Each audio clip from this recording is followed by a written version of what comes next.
यह मेरा नहीं, बक्सर की जनता का संघर्ष है और बक्सर की जनता अपने संघर्ष में जरूर सफल होगी। निश्चित रूप से यह चुनाव जनता जीतेगी और एक मजबूत लोकतंत्र का निर्माण करेगी। यह कहना है पूर्व आईपीएस तथा बक्सर के निर्दलीय प्रत्याशी आनंद मिश्रा का। उन्होंने कहा कि बक्सर के विकास के लिए शिक्षा, स्वास्थ्य तथा बुनियादी ढांचे का विकास किया जाएगा, जिसके लिए बक्सर के लोगों की सलाह से मैनिफेस्टो बनाया गया है, जिसे जल्द ही जनता के सामने रखा जाएगा और इसी आधार पर जीत के बाद बक्सर का विकास किया जाएगा। उन्होंने कहा कि किसी भी निर्दलीय प्रत्याशी के लिए संसाधनों की कमी होती है और उसे अपने मेरिट पर काम करना पड़ता है, लेकिन हम ज़्यादा से ज़्यादा लोगों के बीच जा रहे हैं, उन्हें अपने मत के बारे में बता रहे हैं और वोट करने की अपील कर रहे हैं। उन्होंने कहा कि ज़्यादा से ज़्यादा लोगों के बीच पहुंचकर अपनी बातें रखी जा रही हैं ताकि बक्सर के विकास के लिए एक विस्तृत रूपरेखा तैयार की जा सके।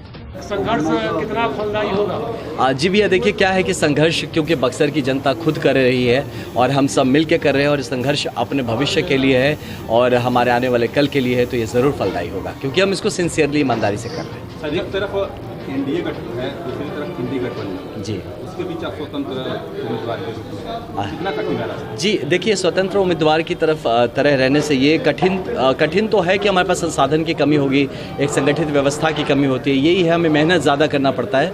लेकिन ये मान के चलते हैं कि क्योंकि हम लोग अपनी मेरिट पे काम करें, मतलब कि हम अपनी गति को तेज़ करने की कोशिश करें, हम ज़्यादा से ज़्यादा लोगों से मिलने की कोशिश करें, इसलिए हम कंपटीशन के भाव से काम नहीं करें, हम सबसे कोऑपरेट करके ज़्यादा से ज़्यादा लोगों को अपने मत के हिसाब से ले आने की कोशिश करें। ये भी चल रही, हो सकता है कि आप वापस हो जाए? नहीं, ऐसा नहीं होगा, ऐसा कतई नहीं होगा, आप इस पर यकीन करिए। मैं इस बात को बार बार कह रहा हूँ। देखिए, नामांकन का भी दिन आ गया, 7 तारीख हमने घोषणा भी कर दी कि 7 तारीख को हम नामांकन भी कर रहे हैं, तो ऐसा नहीं होगा।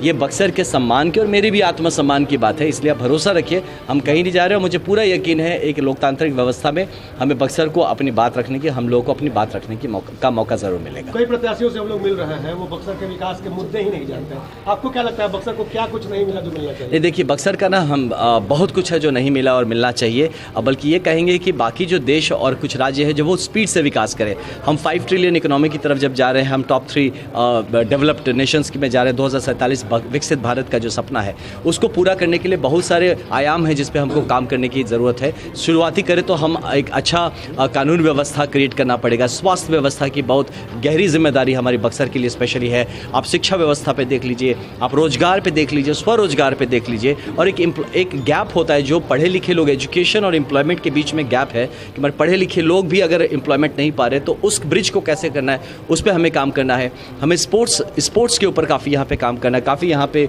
क्षमता है हमें। इसके अलावा जो आर्ट एंड कल्चर है उस पर काम करना है, ये एक आयाम है। मेरे लिए दूसरा आयाम है इंफ्रास्ट्रक्चर, सिर्फ फिजिकल इंफ्रास्ट्रक्चर नहीं, डिजिटल इंफ्रास्ट्रक्चर भी।